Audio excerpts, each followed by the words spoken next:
Betul, betul, betul. Daripada diorang tak dapat, habis kita berkeras nanti sampai diorang cari kawan-kawan kat luar. Kat luar.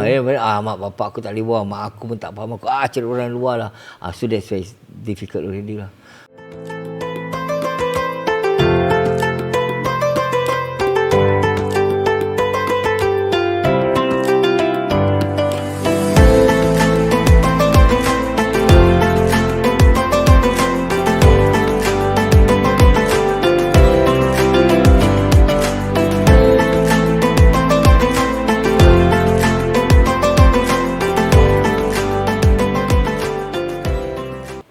Assalamualaikum warahmatullahi wabarakatuh. Alhamdulillah kita ketemu lagi di Seikhlas Ramadan yang dibahas oleh Bapak Kau punya podcast yang ditaja oleh yang disokong oleh Bapa Hebat SG. Terima kasih Bapa Hebat SG. Seikhlas Ramadan dapat kita teruskan pada 2024 tahun ini 1445 Hijrah. Bersama saya sekali lagi Ustaz. Terima kasih Ustaz. Baik, Ustaz Yusof dari ABI, in short, in full, Al-Khatib Basyarahil. Sampai sekarang aku tak hafal betul nama penuh ni. Takut tersilap lah Ustaz. Betul, ini dia Ustaz Yusof Abdul Rahman. Terima kasih Ustaz kerana terus bersama saya di sini. Itu dia, kita ada Jalindo dan juga Nur dan Hadir, kedua-dua penaja kita hari ini. InsyaAllah Nur dan Hadir akan datang lagi sejak mereka masuk studio. Macam sedap itu dia masih datang je Tapi tak apalah, kita kasih peluang dengan mereka lah. Kita akan bersama dengan mereka sebentar nanti. Baik, topik kita hari ini Ustaz, father and emotional support. Emotional father and emotional support. Exploring how fathers can provide emotional support and create a safe place for the children to express themselves. Ini pada saya, pada peringkat muda, memang senang kita nak bermain-main, nak bergaul dengan anak kita. And waktu itu memang diorang pun tak ada masalah sangat lah. Mungkin kalau dia ada masalah kawan dia boleh cakap, oh my friend don't want to talk to me lah. But it's very easy to handle lah. But I think the more impactful is when they start to grow up to the teenagers part. Sometimes they have problems with their friends. They don't feel comfortable talking to you, to the father. So kita ni asyik marah, cakap tiga salah. Especially when they think or they thought that they are the one who making mistake. Diorang tak nak. So how do we actually create this safe environment between you and your children where they can share things, especially their problems or maybe things that they find difficult with you and maybe seek your advice? Macam mana tu kita dapat create? How do we create that trust that can create that comfort zone for the children and us? Saya kalau talking about this topic saya rasa bila kata father and emotion support, saya nak dapatkan sifat ataupun father figure. It's not from my father itself, tapi daripada guru, my teachers. Okay. So and selective teachers yang boleh kasih support. Sebab kadang-kadang kita ni nak dapatkan jawapan daripada ayah ni dia kurang orang tu dapat pengetahuan. Sebab tu dia katakan ayah ni dia bukan saja ayah di rumah, tapi ayah juga di sekolah. Okay. When I get that kind of support, I share lebih banyak perkara berbanding dengan ayah saya. Okay. So with that, we talking about support, emotion support. Yes, kadang-kadang guru di sekolah, lagi di madrasah, dia akan imbang antara father punya input dan juga spiritual punya input kepada kita. Okay. Bila mana kita rasa kita down ataupun kita tak dapat jalan keluar, dia akan kasihkan satu pendekatan terhadap menurut perspektif agama yang buatkan kita okey, sebenarnya ada jawapan dia yang mana semua perkara ada jalan keluar kecuali matilah. Meaning ada dia punya way out. So bila mana that environment ataupun situasi ataupun nasihat yang saya dapat dari berbagai-bagai asatiza ataupun pasal dah digelarkan, dah dianggap mereka semua sebagai ayah yang memberikan emotion support juga tidak secara langsung. Secara tak langsung. Okay. Faham. So with that, saya applykan benda tu dan saya gunakan kepada family saya sekarang. So bila mana macam cakap, kita perlu berani buat, not say berani lah, kesilapan yang kita lakukan tu adalah satu pengajaran bagi kita. Tetapi dalam masa juga bila kata explore how father can provide emotion support tu adalah dengan kita tak, kalau kita tak merempuhi perkara tersebut, kita tak tahu. Betul. So ada orang yang dia go through the experience on the street, ada yang by the book, Right. dia yang tak lalui proses tersebut. Jadi bila mana berlakunya perkara yang sedemikian, dia akan Nak kena handle that situation. so safe space saya rasa to be ayah ataupun parents to be a safe space kepada anak-anak. Yang mana sekarang saya rasa very minimal. Very minimal, Ustaz. Very minimal. Maybe first, when you say very minimal, is maybe some of them, of course, they don't get the attention. The gap between them and the parents is quite far. But apart from that, is also sometimes me especially, I take example like me as a father, especially if I want to be a friend to my son, there are certain things that if my son tell me that dia buat wrong, I akan marah dorang. So as much as I want to be their friend and you want to be their friend, but there are level of trust and comfort. For example kan nak cakap apa, adik kita, saya ni taklah baik all the way lah kan. Dulu pun jahat juga, biasa. Cuma sometimes perkara benda yang kita buat ni, kita tak boleh bilang bapak kita. Kalau dia bilang, mampu aku kena hamput, kena marah. And a father who hear that a son who do something wrong, takkan cakap, oh tak apalah, gini lah.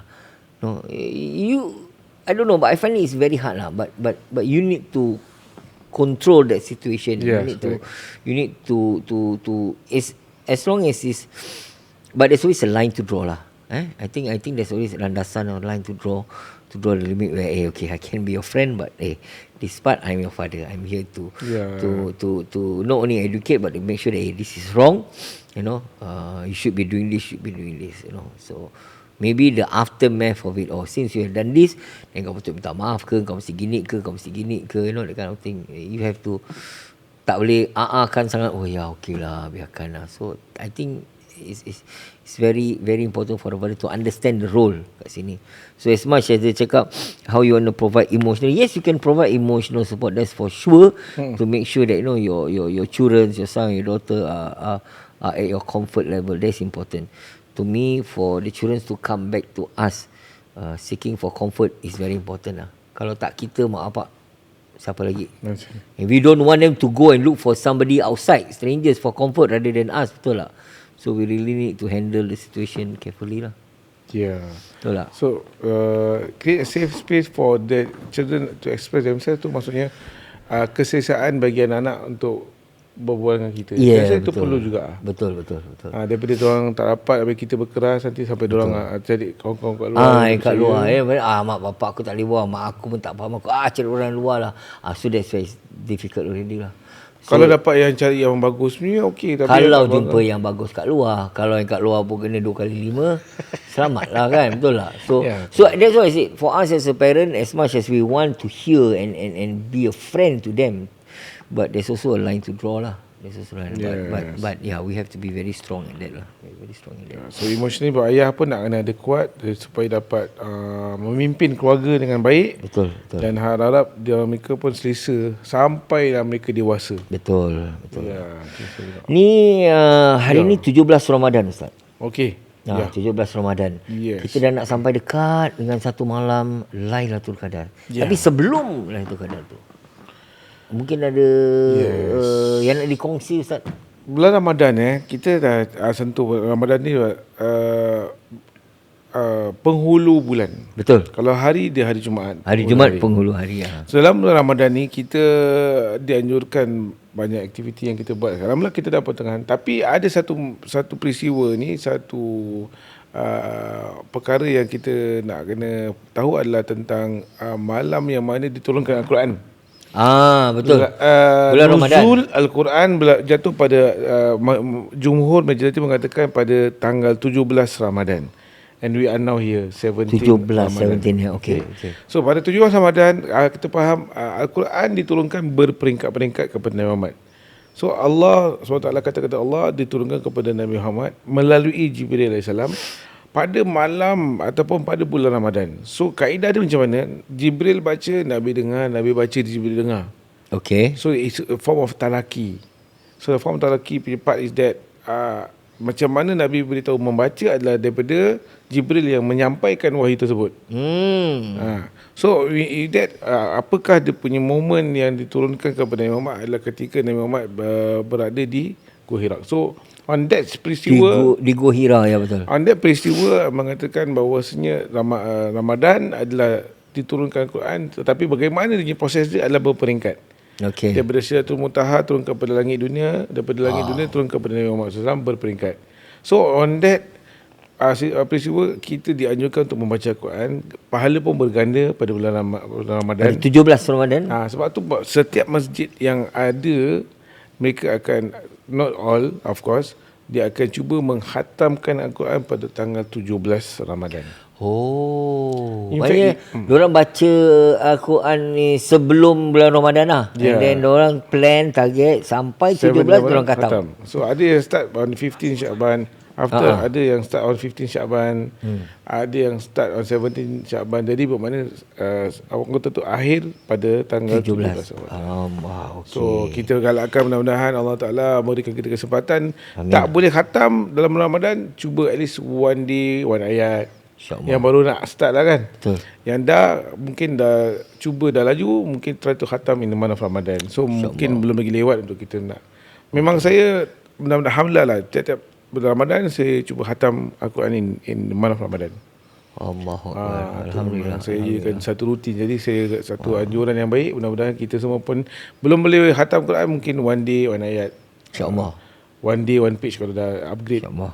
Mudah-mudahan insyaAllah. Alright. Baik, terima kasih Ustaz, terima kasih. Itu dia 17 Ramadan Nuzul Al-Quran. Betul. Datangnya ataupun turunnya Al-Quran.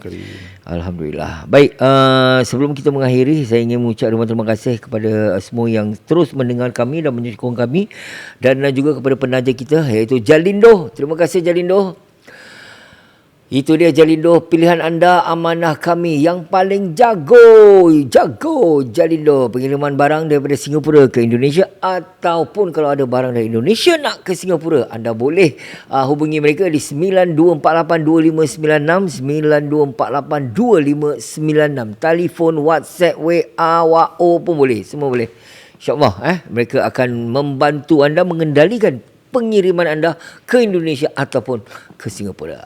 Dan kita masih lagi ada dengan Nur dan Haidir Ustaz. Beliau masih bersama saya di sini. Alhamdulillah, terima kasih. Terima kasih. Itu dia Nur dengan Haidir. 81184828. Wah. Ingat. Dengar. 81184828. Betul. Okey. Terima kasih Nur dengan Haidir.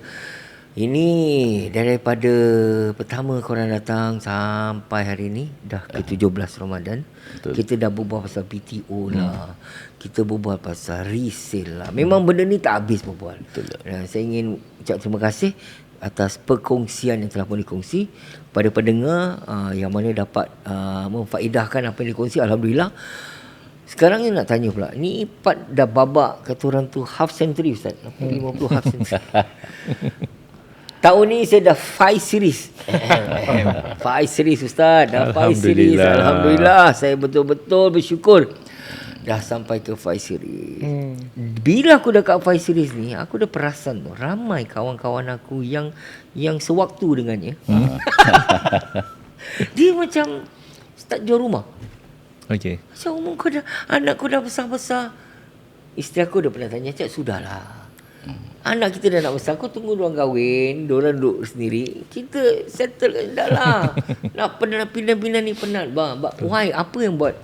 Ya, aku notice lah, about 50 plus ramai members yang jual rumah. Ada sebab ke? Okay, antara sebab kenapa diorang start jual rumah, because some of them they take loan sampai umur 65. Okay. Right? So when you at that stage, you rasa macam berat tau bayar masih berhutang. Because when you reach 55 you punya CPF contribution kurang.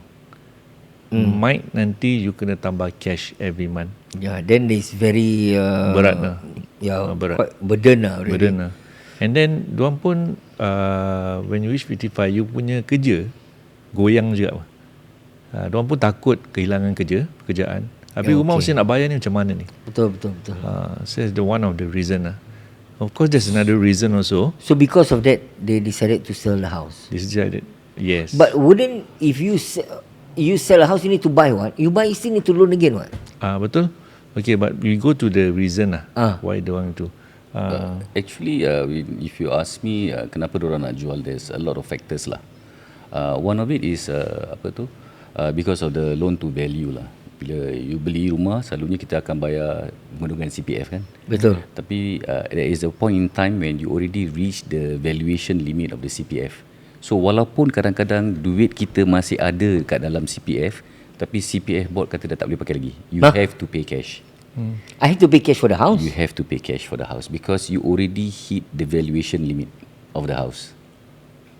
Ini kalau nak explain panjang lebar lah. I think 2-3 jam pun takkan habiskan lah. So you this is cannot, one of the in a very reasons. short way, you cannot use any more the money inside. Yes, but if you were to sell your house and then you buy another house, you can fully utilize everything inside.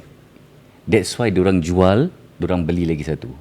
And then bila umur dah begini, right, bila diorang panggil kita buat perkiraan, right, the next housing yang you beli, right, we insyaAllah we try to make sure that beli boleh bayar habis. Jadi dah tak ada hutang lagi. So logically, the way I look at it, the next buying will be downgrade lah. Right sizing lah. Right sizing lah. Even right sizing. Either right sizing ataupun you move lateral lah daripada 4 bilik ke 4 bilik. Because you must understand tau, bila I cakap kadang-kadang yang kat dalam CPF ni you ada lagi 80-90 ribu tau. Okay. Tapi tak boleh pakai. Because you already hit the valuation limit for your current house. So the government stop you there? Yes. So when you sell your house, right, your CPF will go back in. Correct. With whatever that you have inside, you can use both of them combined together to purchase your new house. Oh, Yes. so if you reach your limit, dalam tu tak boleh pakai. But kalau kau jual and you put back the money in there, then automatically you still can use whatever Yes, inside. as long as you have not hit 55. Kurang ajar. Marah pula dia. Kurang ajar pelan-pelan sikit dia. Pelan-pelan sikit. Well, that's interesting to me because I did not realise that duit kau kat dalam pun kau tak boleh pakai. Wow, ni macam balik nak discuss dengan bini aku ni. Okay, terima kasih Nur Hadir. Itulah dia penjelasan daripada Nur Hadir. Mereka adalah rakan hartanah setiap anda. Itulah dia. Wow, terima kasih. Baik, terima kasih. Kita dah sampai ke penghujung episod 18. 17 Ramadan hari ini. Ribuan terima kasih kepada semua yang terus mendengar kami. Kita ketemu lagi esok 18 hari 17 dah 18 Ramadan Maaf Ustaz. Saya hari ni hari ni saya rasa macam kelaparan pula. Tahan lagi sikit. Baik, kita ketemu lagi esok. Ribuan terima kasih sekali lagi. Kita ketemu lagi. Selamat berbuka puasa. Assalamualaikum warahmatullahi wabarakatuh. Waalaikumsalam warahmatullahi wabarakatuh.